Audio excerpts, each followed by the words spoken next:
Peace and blessings. We want to welcome you all to Black Student Success Week. For those who may be joining us for the first time and those who've joined us prior. Allow me to introduce my co-moderators for Black Student Success Week, Katrina Linden and Dr. Bull. We want to encourage you in your engagement today by sharing thoughts, reactions, themes, takeaways on social media platforms using the hashtags, the Black Hour, hashtag Black Student Success Week. Additionally, we are looking forward to your questions for our panelists using the Q&A box. Please make sure you direct your questions there. Lastly, we are streaming today's session on our YouTube channel. Feel free to share the link widely amongst your network, friends, and family. It is day 3 of the 5-day webinar called the Black Hour for Black Student Success Week. And if you missed yesterday or the day before, no problem. There has been live sketch artists producing visual summaries for each webinar. We started this week on Monday with a high-level overview of why we are here, to follow the money. Researchers and legislative leadership made it very plain. California has and is underinvesting in Black students. Day 2, yesterday, we brought you into the lived experience of the journey of Black students in pursuit of academic success. They let us know research and data only matters if if you do something. As we embark upon day 3, equity and Black representation in higher education leadership, we are moving the conversation from theory and data, from concept to reality. And the reality is, we can't heal a system that has historically been built upon a foundation of capitalism, racist policies, and procedures. It must be uprooted. The system must be neutralized, cleared away from the weeds, choking its ability to grow into something stronger than before. Our CEO panelists have come here today to explore and provide insights on why and how we can sow seeds of social justice, which produces fruit of equity. To facilitate this imperative conversation is Monica Lozano. Monica Lozano is the president of College Futures Foundation.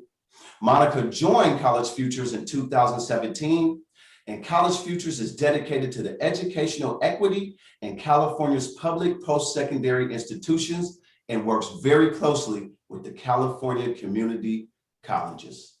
With no further ado, the floor is yours, Ms. Monica. Thank you, Eric. And I really appreciate the introduction and having an opportunity to be with you and to join you for today's Black Hour. This week is about being unapologetic, about our collective commitment to Black student success. And as partners and allies, we are in this movement with you. Let's acknowledge that the higher education system does not do nearly enough to support Black and Latino students, first generation, undocumented, low-income students. But we gathered together this week to take on that challenge, the systemic barriers, the institutional bias, and to demand the transformational change that is necessary to turn this around.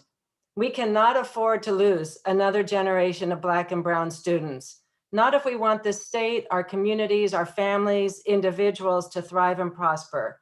It's up to all of us working together.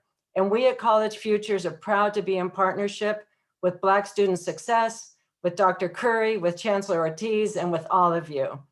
And I can't be more thankful to the panelists that are taking the time to join us today. Today, we build upon the momentum of the past few days, and who better to hear from regarding Black student success than this extraordinary panel of college presidents and chancellors, Black college presidents and chancellors from the community college, the CSU, and private independent colleges. And why is it important to hear from them? Because we know that leadership matters, that having unapologetic, equity-minded champions in the highest offices within higher education matters. These leaders establish the vision, they set the tone, they create the strategy, they hire the people, they establish the policies and the practices that promote representation, inclusion, and equity. They take on the institutional bias that prevents too many aspects, that is too prevalent in too many aspects of higher education. So let me introduce the panel. In alphabetical order, first I'd like to introduce someone who is well known to many of you, Dr. Ed Bush, who's president of Cosmuses River College in Sacramento. Dr. Bush is an innovative student success leader that reimagines traditional institutional practices and has implemented programs that have led to improvement of student outcomes. A founding member of Amend, he received his PhD from Claremont and is a leading voice on equity, inclusion, and diversity as it relates to student success. Dr. Soraya Kohli, president of Cal Poly Pomona. Dr. Kohli is the first woman and the first African-American scholar to be named president of Cal Poly Pomona.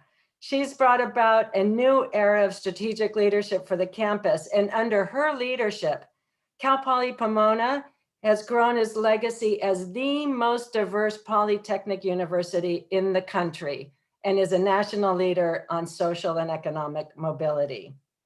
Dr. Linda Aubrey, president of Whittier College. Dr. Aubrey became the president of Whittier College in 2018 and the first person of color to lead this institution since its 130-year-old history. As a Hispanic and minority serving institution, Dr. Aubrey has established for Whittier a clear vision for equity and inclusion, citing education as the equalizing catalyst that fuels the future. Thank you for being with us, Dr. Aubrey. And closing out our panel, president of San Diego City College, Dr. Shabazz, Ricky Shabazz. Everybody knows that he is a student-centered leader with over 20 years of executive experience, advancing academic achievement, educational equity, diversity, and improving access to higher education. An accomplished record of developing collaborative partnerships. He earned his doctorate from CSU San Bernardino, and we couldn't be more proud of having this amazing panel of presidents, chancellors, leaders in higher education, equity-minded champions. Thank you so much for being with us today. You know, I want to kick this off by first asking about your own journey, your life experience. Give us some insights into what was the pathway to leadership as a Black person navigating this system. How did you bring your life experience into the room, and how did that provide you the kind of support to get you to the level of CEO? I'm looking at the screen. I'll start with you, Linda. Go. In some ways, Monica, I was thinking maybe I should go last because I'm the most unusual. I did not take a usual path into higher education. I'm a very proud first generation college attendee. I attended a public high school in Los Angeles, part of LA Unified. I luckily have a wonderful mother who went back to school while I was in college. I think she was trying to beat me, so always had that great role model. But I was first generation, went to UCLA, and then kind of on a whim applied to business school. I was really good at math and really good at English. I'm very interested in journalism. I think Monica and I have that in common, and was blessed to be admitted to the Harvard Business School in the early 80s. And frankly, when I graduated, I was interested in entering a doctoral program. I really understood and am passionate about education and how it's transformative for families like mine, and for everyone in my family. But frankly, I couldn't afford to go into higher education, a long-term career at the time. I actually spent a year on the admissions board at the Harvard Business School, best job I've ever had in a lot of ways, but came back to LA with my husband, who also went from UCLA to Harvard Business School, but we had way too many student loans. So I followed my passion and got a wonderful position with Los Angeles Times, but on the business side, and then Walt Disney, and then did a startup on my own. That at the time, I was probably one of the few women of color in a public company at the president level. and was blessed to retire and started teaching. And luckily, you wait long enough, the world changes. And for me, what happened is higher ed started to realize that it's a business. And whether or not we agree in profit, it's a business and it's a business model. And we're all definitely have seen that now with COVID of how strained the business model is. And business schools in particular started saying, we need business people with real experience in higher ed. So I was blessed to become a dean at San Francisco State and the California State University, dean of one of the largest business schools in the country, because it was a business model and it was about building pipelines, particularly for students of color, because that's the future. That's our reality in California, but this future for the rest of the country. And really finding ways to celebrate the students we serve. Then kind of looked around honestly and was told I couldn't be a college president because I didn't have a doctorate. So I said, what the hell? So at 56, I got back and got my doctorate at the University of Pennsylvania. They have a wonderful executive doctoral program while I kept my job. And then people started knocking on my door. That's kind of my journey. I think the biggest lesson for me is, keep pushing. You're a learner at all ages, and don't let anyone say no. Find the opportunities. Thanks, Linda. Great. Dr. Bush, why don't we go to you? Yeah, I think my trajectory started, I was having a conversation with Dr. Curry, was a part of a focus group, and we found some commonality, we believe, that propelled us into these positions that we think may be consistent with many of the experience of Black folks in leadership. My trajectory was taking over the admissions building when I was an undergraduate at UC Riverside. My launch pad to administration was planning protests and demanding that the college bring in more African-American students. My launch pad into higher education was making sure that they hired African-American outreach specialists to go out to predominantly Black high schools. My trajectory started by demanding that they bring back Black studies and created a Pan-African theme hall. So African-American students have a sense of belonging at that college. That I use that skill set each and every day. That my trajectory has been not to approach my work as a dean, which I was a dean, not approach my work simply as a vice president, which I spent 7 years at Riverside City College, and shout out to all Riverside Community College District that is in the house. And it's not just by me being president. I'll say this, I am the CAO of my institution, and that is the Chief Agitator Officer. Nice. Is that we understand that my trajectory has been about this idea that certain things in our institutions has to be shaken so hard because the stain runs so deep. That simply going through a spin cycle or using water is not enough to break down the barriers that we face as college presidents, Black college presidents, and not enough to transform our system, that it has to be washed with some agitation. Yeah. And so my career path has been about being an agitator in the system and leading into this idea of being a CAO. Excellent. Movement building. Dr. Cooley? Well, thank you again for having me on this panel, and I feel more inclined to sit and listen than to participate, because I'm so pleased to hear from my colleagues.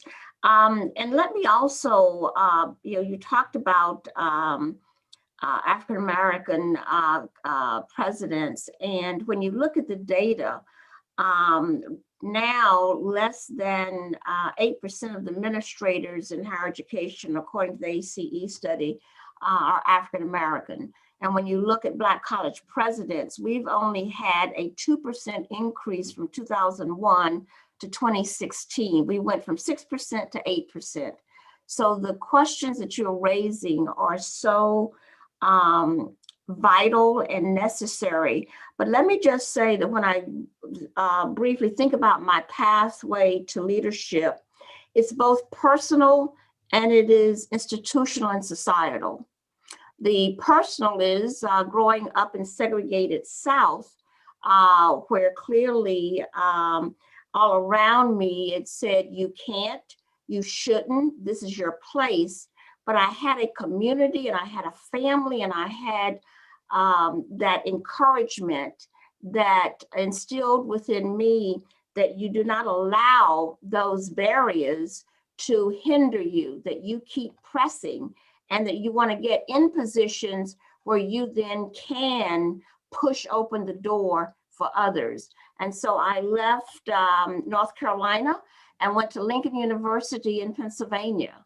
And it was there, again, in the 60s, where the Ku Klux Klan would drive around our campus.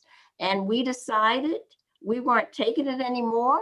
And we were getting ready to walk and lay across the federal highway. And I wish my president were alive now, because he was just like, what am I going to do with these students? They're getting ready to go across this federal highway to protest injustice. So what he did is he canceled classes, canceled college, and said, all of you go home. And so, you know, we recognize, though, it was built within us that you have a responsibility to, as Brother Bush talked about, agitating. You had a responsibility to ask the questions that weren't being asked. And so I went to Lincoln, graduated there, and then went to Bryn Mawr College. And that was my first experience in an integrated situation. And I was so pleased that I had been undergirded, because my first class, I mentioned in the class, you know, the faculty member was handing out a course outline, mentioned in the class that, oh, this is a book that I had previously. And she said, well, I thought you went to a Black college. And I said, I did. So she said, well, I'm surprised you had this book. I said, well, I'm surprised that you're surprised. And so it just created that kind of, I am here, and I am here not just about myself, but I'm here as a way to grow, to understand, to become, to acquire the knowledge, but always with this sense of trying to press open that door. And so when I think about the personal, it is that sense of self-awareness, the skills, the knowledge, the resilience, the determination, but it's also institutional. And it is equity-minded decision makers. There were people who saw something in me that I didn't see in myself. And so I had the benefit of people who said, you should. In fact, Jewel Plummer Cobb, who was president of Cal State Fullerton, African-American scientist, she said, as I was a faculty member, you know, one day you're going to be a college president, because I was very active. I said, oh, I don't ever want to do that. But she saw something that I couldn't see at that point in time. So that's what I want to know, that it's not just the personal, it is the personal intersecting with the societal and the institutional. So we're going to get to the institutional, but Dr. Shabazz, let's hear your story. This is awesome. Wow. If Dr. Bush is the chief agitator, I'm going to say that I'm the chief disruptor. And much like my colleagues, I still wake up and go to work every day and can't even believe this is happening. So when we talk about non-traditional, I'm here because primarily I had the opportunity to work with some amazing Black women. So let me just shout out my sisters, my mentors. So I stand before you as a product of great teaching, and probably a product of even better mentoring, and that a Black woman at UC Davis took a chance on a 22-year-old Black male who was the son of a teenage parent who never graduated from high school, and put him in an environment that I could flourish. And so she nurtured me, she mentored me, and she put me around other Black people. And I can start calling out some names, but The fact of the matter is that I stand on the shoulders of my ancestors, trying to pave a way for those who came behind me. Grew up in the real P-Town, Dr. Bush, Pasadena, and went to UC Davis. It was really fortunate to then go to Cal State San Bernardino and then be mentored by another Black woman who was the chair of the educational administration program. And she took me under my wing, or her wing rather, and convinced me to get a doctorate. Now, mind you, I didn't even know I could get a master's degree, not alone a doctorate. And so along the way, I ran into this amazing person when I was 22 or 23 years old, named Keith Curry. And he also served as a mentor, and Dr. Bush also an agitator, and really provided me an opportunity where I am now. And I work for another amazing Black woman, Dr. Constance Carroll. So there's some themes that run through my pathway that I've been mentored, nourished by Black women, Black men. And that's important. And I asked Dr. Bull to drop in the chat. We should be aware that there's been some consequences to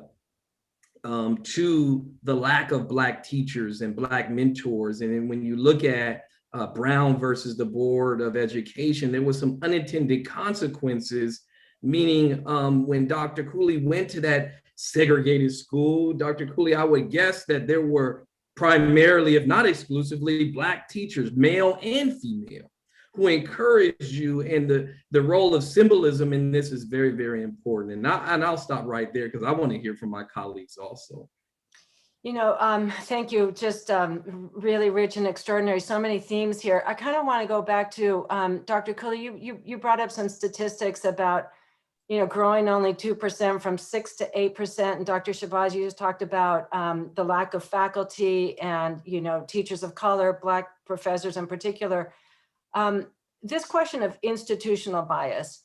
So, you know, what are the institutional barriers? And Dr. Bush, I remember you one time said when we were talking about this, you made it not because of, but in spite of. And that the system is designed to not support students and then those who are on a pathway to leadership. And maybe each of you can just, you know, very quickly, what are some of those areas where you get sorted out and where we need to put our attention and say, this needs to change, and we're going to be, you know, determined together to get more representation in the highest offices like yours? Who wants to go? Well, I'll just start. I think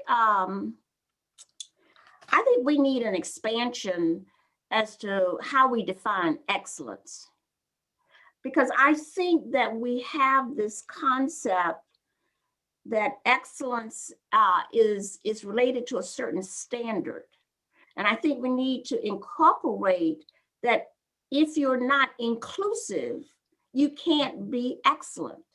If you're not looking at the knowledge, the theoretical constructs, if you're not looking at them in a broad fashion, how can you say that this represents the totality of excellence? So I think excellence is one factor.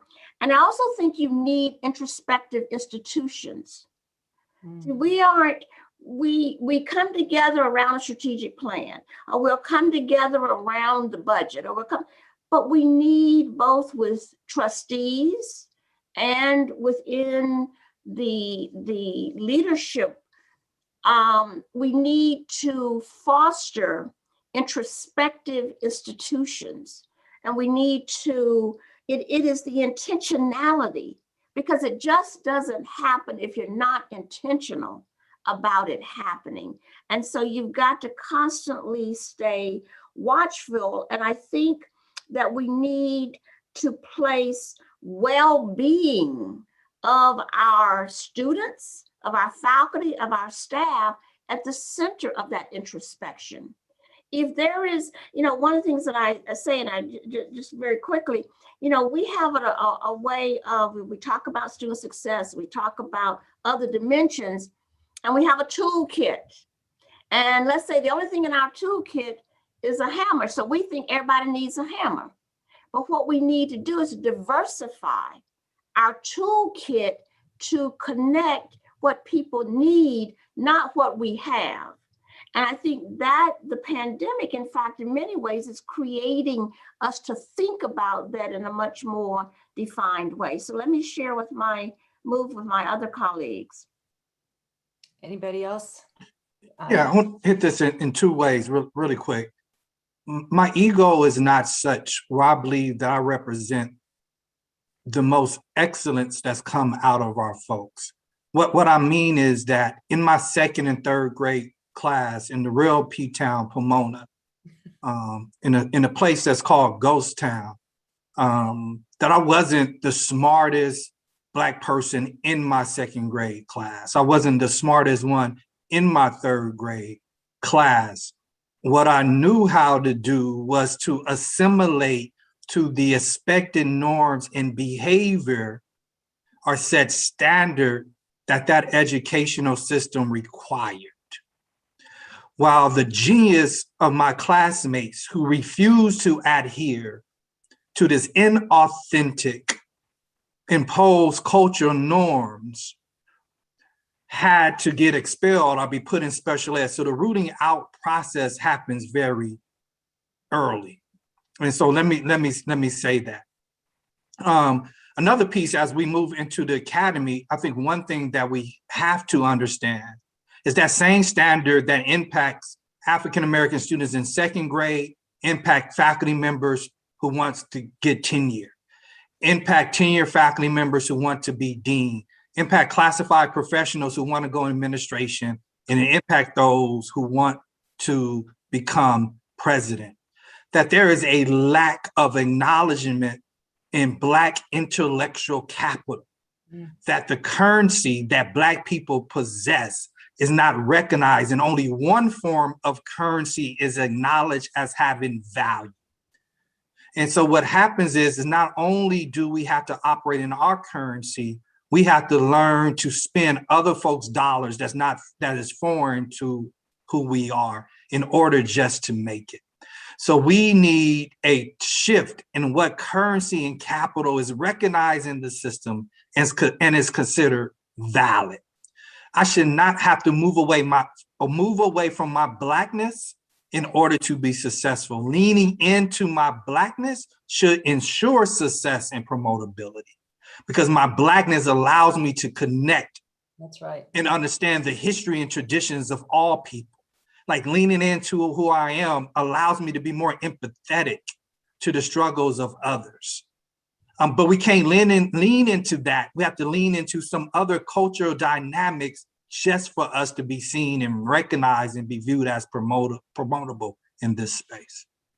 Dr. Aubrey, I saw you come off, and then Dr. Shabazz, because you're clapping, and I want to get to both of you. You know, it's Dr. Bush, you're a tough act to follow, but I'm honored to be able to follow.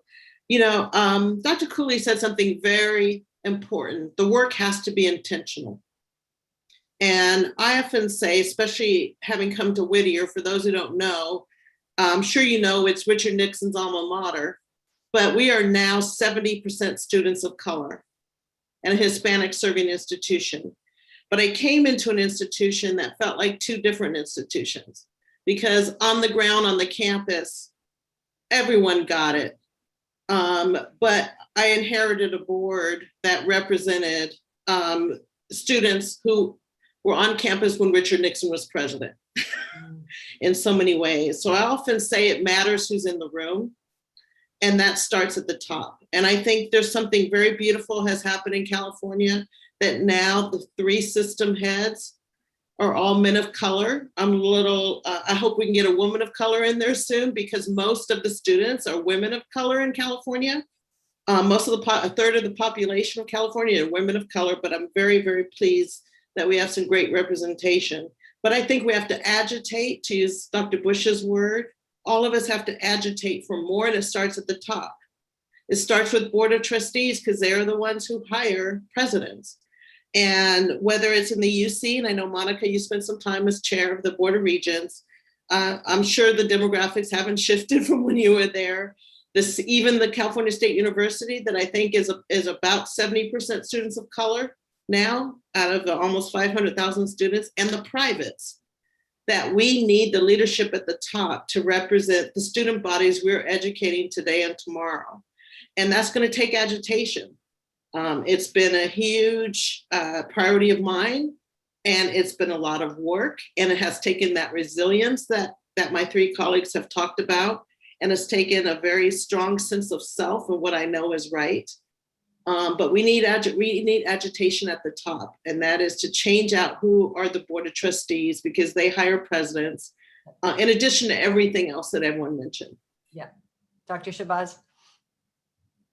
You know, it's such an honor to be on a panel of Black excellence presidents. You know, we're not a monolithic people.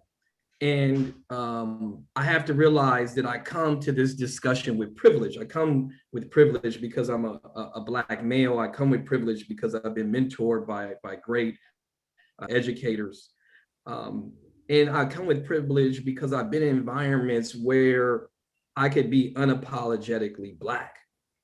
And I was able to be so because folks came before me and paved a way that I was able to walk through. So as Dr. Bush was saying, you know, I may not be the smartest or the sharpest crayon or pencil in the box, but I have an obligation to serve as a role model and to facilitate other folks getting a taste of this experience that I'm having. And when you assume the role of a president, you have to know that you're not going to be liked by some for whatever reason. Interesting enough, the number one question that I receive is, what is it like to be a Black president? And my standard answer is, the hell if I know. I've never been anything else. I've never been anything else. I don't know what it's like to be anything else. And so you might as well be your authentic self. But I realize that I'm coming from a place of privilege because I happened upon a discussion with folks who never had a Black boss, who never had a Black woman or a Black male to mentor them. And as we look at the community colleges and the academy, as Dr. Bush said, that we realize that there are Black folks who don't have this opportunity. And I would say that I could speak certainly for the panel members, if I could, reach out to us. If there's anything that we could do to help you reach your career goals or to deal with these very real microaggressions that exist in these institutions, reach out to us so that we can help you in any way that we can. So I have a question. It was on Monday when John King spoke to this group, and he says you can't say Black Lives Matter if you don't take actions that actually demonstrate that it matters, whether it's around hiring or your practices on the campus. And you know, the theme of this week is follow the money and investing in Black students. So in terms of, you know, demonstrating commitment on campuses, you all are equity-minded champions. You have made a change. You have demonstrated that it's not about capacity, it's about the institution supporting students. So what are some of the things that you would do or that you would recommend others consider to make sure that the actions that we take are really, you know, for student success, Black student success? Ricky, I'll start with you. Dr. Shabazz. Well, I'll say that the most important thing that I do as a college president is hire people.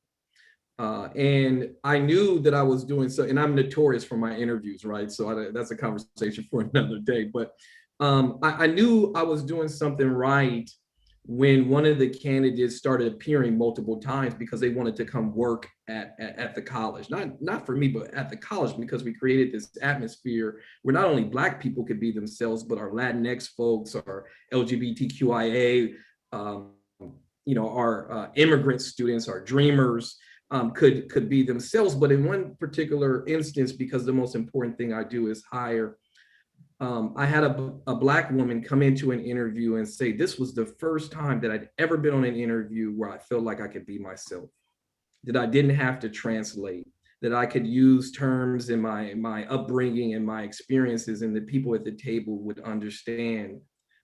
And so hiring is important, as you already heard from our colleagues, that there's a limited number of positions, there are a limited number of people of color that come from unique backgrounds to be able to serve as role models for these students. I don't get to interact with students every day. It's the classified professional, it's the faculty, it's the dean, it's the supervisor. So it's so important to hire people who genuinely subscribe to supporting all students, but particularly Black students, because we know that when we increase the success of Black students, those same interventions or approaches will increase the success of all students. Anybody else? Dr. Cooley, I know you've done some good things on your campus. Well, I think it's also important for the audience to understand that, and I see this oftentimes with students. First of all, they think, well, you're the president, but they do not understand that being in this role does not shelter us from all of the experiences that they have, whether it's in the community, on the campus, if driving down the highway. And so there's something about the ability to understand from the position that we sit in. And so I wanted but sometimes there's the expectation that you are no longer affected by the experiences that those who are not presidents have. And that's just not true. Whether it is from a potential board member or some other statement that what's behind that statement. So that's number one. But I think there are a couple of things, and I think picking up on what's been said, you have to establish expectations, and you have to create review systems so that in light of those expectations, and again, this isn't targeted to any particular group, this is institutional wide. So what's the data? We've got to have the data and the accountability that's associated with that data. We have to interrogate practices, and we have to really deeply pull apart the data. When people bring, for example, me data on URMs, that's not okay. You've got to interrogate, pull it apart, because lumping URMs does not, again, assume that you're connecting the practices, what's needed, to the individual students. And so I think it is important for training and development. People are not going to have aha moments without being engaged in the conversation and deconstructing their perceptions and reconfiguring another way of thinking about it. And I think you have to be engaged. You have to be engaged. I stop and talk to students all along, because the students oftentimes give me cues as to what's happening. Mm-hmm. And then I can go and say, now tell me about so-and-so. So I think it's the whole range of that kind of Geiger counter, that you're constantly focusing on. So we've got just a couple minutes before we're going to go to all the questions in the chat. So Dr. Aubrey, Dr. Bush, any comments on this or anything? Yeah. The only thing I will add, is it definitely goes back to hiring, but also you have to be creative. There's ways to get people in the room that don't take as long as hiring. So when I came, I inherited an all-white male cabinet. And my first cabinet meeting, they were sitting there talking about which board member they went and played golf with and how they went to the Dodger game, et cetera, et cetera. And so by the second meeting, I redefined what cabinet meant, because I recognized that we had a campus with white men at the top and a lot of brown women actually doing the work under them. And so my redefinition meant that the chair of the faculty, who is LGBTQ white male, I said, you're in cabinet now. How can you not have the head of faculty in when you're talking about leadership? The head of communications, Latina. How can you, these days in higher ed, you don't have the communications person in the room. Same thing with human resources, a Black woman. And so I'd say be creative. And I think that's part of the intentional work, is get people in the room. And I also like to say, I always say diversity breeds diversity, because we're in our seats, the applicant pool opens up. And so I now have 50% people of color on my cabinet. All of my cabinet left by the end of my first year, except the CFO. And he's a white man married to a woman of color. So I think, be intentional, part of the resilience, and just stay at it, continue to agitate. Thanks, everybody. I think we're going to keep going with the Q&A, but we're going to the audience. So Katrina, I think you're there. Perfect. Yes, I am here. Thank you, Monica, for facilitating this amazing panel. I learned so much. And thank you all of our panelists for joining us today. So we have a number of questions. I think the first I want to start with is from Jacqueline Sims on creating allies and co-conspirators. How do we challenge others to join the fight, even if they're not a person of color? And adding on to her question, how do we incentivize even people of color to be allies? And I also had a question throughout the week from a student, Ben from Santa Ana College, who had a similar question. How do Latino and Latinx students and non-Black students support their Black colleagues and peers in the fight that we're all going through and in higher education more broadly? And that question's for really anybody who has. Would it be okay if I started with that? It just so happens that my undergraduate degree is in Native American Studies, and I've been able to use it. And I actually want to start by saying San Diego City College sits on the land that was occupied by the Great Kumeyaay Nation. And when we understand history, we really understand that the Latinx community and the Black community are brothers and sisters, and that there's an intentional effort to separate us. We also understand that there are Black people throughout the Americas, and they got here before any of these Europeans arrived on this continent. And so we have to make intentional efforts not to be allies. And I want to push back and challenge us on the use of that term. And it may be semantics, but when we think of allies, we think of war.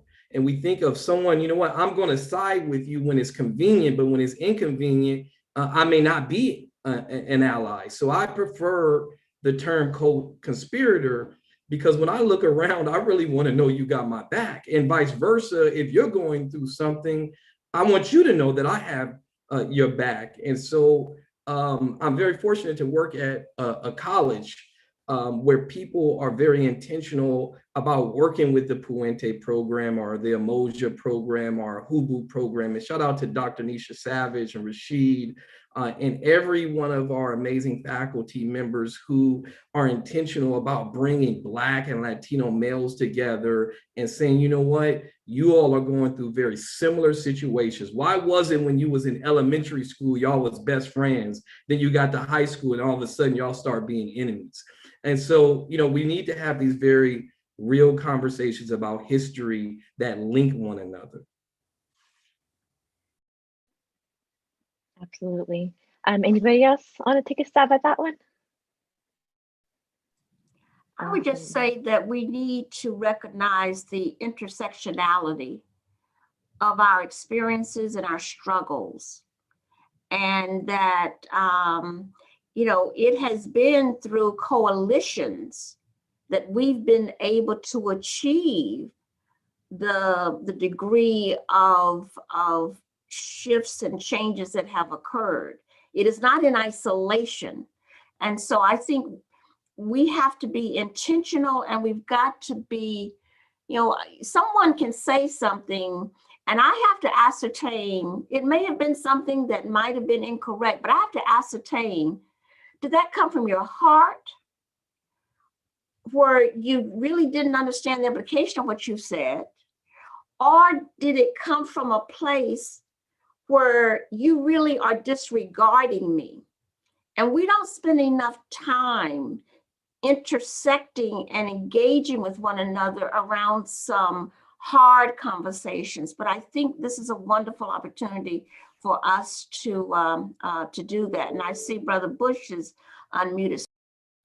Yeah, Doc, yeah, you sparked something. I thought I was going to sit this out. I'll be more philosophical in nature than operational, so I'll front load it. But I'm quite aware that I think the question is being asked in a real practical sense of kind of how to operationalize the work. And I think both Dr. Coley and Dr. Shabazz spoke to that. So it creates space for me to be a little bit more philosophical around this. I think one of the dynamics that exists within communities of color that can create tension is that we look at each other through other folks' eyes. And so I don't know to what extent have we fully realized that when we view ourselves sometimes, even with this, we view each other, that we are, someone put programmed to look at it through a very Eurocentric white lens. And we internalize racist notions, but we also externalize racist notions, stereotypes, and ideas by other communities of color. And then also we only see each other oftentimes through our deficiencies, our brokenness, and our commonality as it relates to oppression. And that mindset and that viewpoint and vantage point is extremely limiting. That's akin to Black people only seeing themselves as being enslaved and how problematic that is. So to only view folks as being colonized is equally as problematic. Only looking at a culture as being a part on the other side of genocide for indigenous communities is problematic. And as Ricky suggests, there's a deeper connection and a deeper bond that exists outside of institutional racism and white supremacy. And that we have to talk about the commonality that exists in our excellence, and most importantly, the commonality that exists with our sovereignty and freedom in order to see each other's full humanity and begin to operate with each other from that lens. Because of history in this country, white people's humanity is never questioned because we use their cultural lens to define what humanity looks like. And so we deal and operate with them differently. They deal and operate with us differently as a result of that type of agency. And so we need to possess a certain type of cultural agency that will allow us to deal with each other in a way that is healthy, whole, and functional. Then we will be able to come together in ways that's much more powerful than just this idea, if it happens to me now, it's going to happen to you next, let's pull together. That's the operational reality, but that's not the totality of where we should be collaborative and work together. You know, I was going to sit this out also, but three beautiful statements, and Dr. Bush, you kind of reminded me. So I'm going to turn it back to a practical way that we've done that.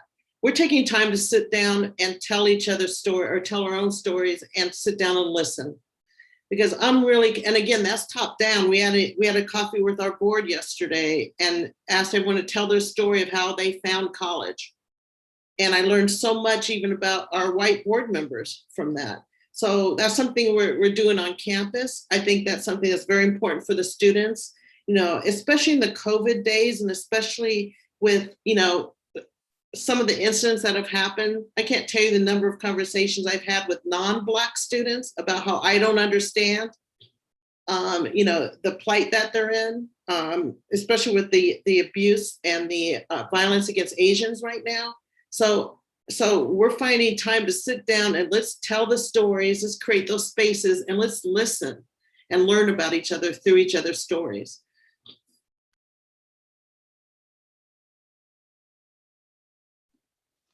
Great, thank you all so much for those thoughtful responses. The chat is blowing up right now. One final question to wrap us up. This is a little selfish question for myself. As a young professional in the education space, This question, how does one find a mentor? And to add on that, something I've recently been exposed to is the idea of sponsors. How do we find a sponsor in the workplace? Somebody who really will advocate for you when you're not in the room, somebody who will provide you with honest, authentic advice to help you grow on your journey as a professional in this space. You know, I have a suggestion. I apologize. I'm going to sound like a capitalist, but I think it's a great model that I learned from a woman who is a corporate CEO. It's hard for us as people of color and women of color to find a mentor. Find a personal board of directors. And half the people on that don't even know that they're on your personal board of directors. Because sometimes if you approach it as, will you be my mentor? People kind of freak out about that. I don't have time, there's something formal. But get a group of people on campus, off campus, if you have family you can turn to, that you know you can talk to about certain things happening in your life. And I think as you go up in terms of the level, I think that's even more valuable because it's hard to find someone who has exactly the right fit for everything. But if you find people with different backgrounds, you can, someone who, when there's an employee issue, you can call up, someone when there's a financial issue, really understands finance. And I think, again, because if you take time to tell each other stories and listen and build those relationships, because it's all about relationships, of course they will advocate for you. I would just want to add on to that I think you need to look for candid mentors. Mentors who really can give you both, these are, affirm, but also challenge.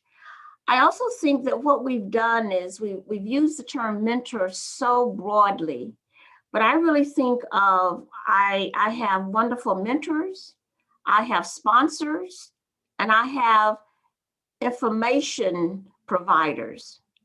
I don't expect an information provider to care about how I feel. And what we do is we vest all of our emotional expectations into one individual, but I think we have to discriminate, if you will, in terms of what information is most helpful. And one of my best information supporters has been a curmudgeon, and he just, he growls. But I know this isn't about me. I just want some information about the budget. And so we've got to be able to have a potpourri of access to resources. And I think that's the challenge for us, is how do we expand that access pool so that you have the benefit of multiple sources of information feedback. If I could jump in, I dropped 2 books in the chat. One, The Greatest Salesman in the World, is the book that I give to all the students that I speak with in my institution. It really talks about the power of mentorship. And another book, Outliers, talks about expertise, and that it takes about 4.8 years to be a master or an expert at something. I agree with my colleagues and what was said thus far. Mentoring happens both formally and informally. Some of my best mentors were informal, just watching people from afar. But specifically to answer the question, there are a number of professional organizations. Everyone should be a part of a professional organization. I'm so blessed that Dr. Bush and several other brothers formed a group of 13 Black male administrators, faculty, that are now chancellors, presidents, deans, vice presidents. Each one of those brothers served as a mentor for me, helped me finish my doctorate. And so there are programs, particularly for those who are in community college. The Association of California Community College Administrators puts on a mentor program. I went through NASPA. So there's both formal and informal ways to be assigned a mentor. For those of you who know how to get a Mr. Herb English, reach out to him. He's mentored a number of people. So don't be afraid to step out of your comfort zone. Sometimes you have to get uncomfortable to get comfortable. And sometimes, as I believe my colleagues have said already, sometimes you need to reach out to a non-Black person and ask them to mentor you. Same gender, different gender, be diverse in your approaches to mentorship. But also, if you want to be mentored by a Black person, that's fine as well. So if there's anything I can do to help people connect with the mentor, I would love to be able to do so.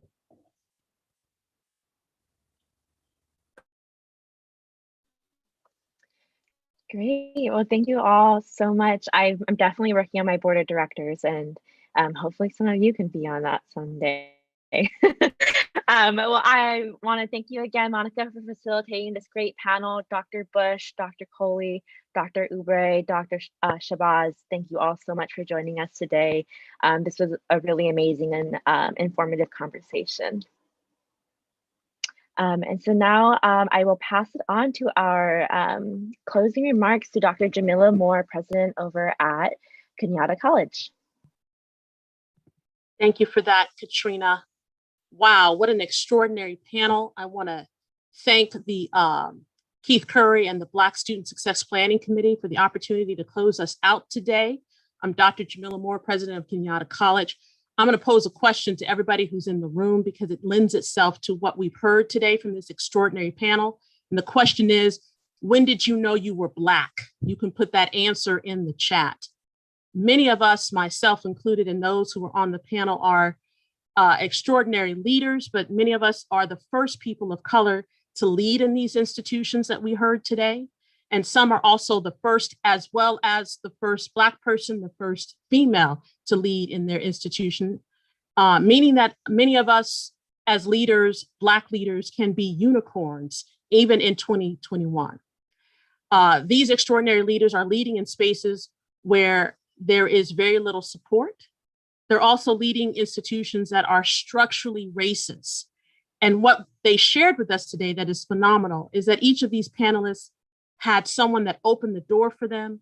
Each of them had someone who guided them. Each of them talked about how they lead with grace and humility. And so the importance of mentorship. And so many of them had mentors. The importance of being a good leader is knowing that you have had mentors and that you yourself can be a mentor. I was raised by a single parent, and my first mentor was my mother, Belma Lee Moore. My second mentor was Dr. Anita DeFrance, my graduate advisor. And my ongoing great mentor is Dr. James Rosser, the longest sitting president of a public institution at the time. He was the former president of Cal State LA. As Black leaders, it is imperative that we create inclusive environments. You heard that from the panel today, not only for ourselves, but for our students and the institution that we are inheriting. As Black leaders, one of the number one things that we do to create that inclusive environment is to hire. We hire staff, and it's important that we hire staff that represents the campus environment that they will work, but also the environment that we are trying to create.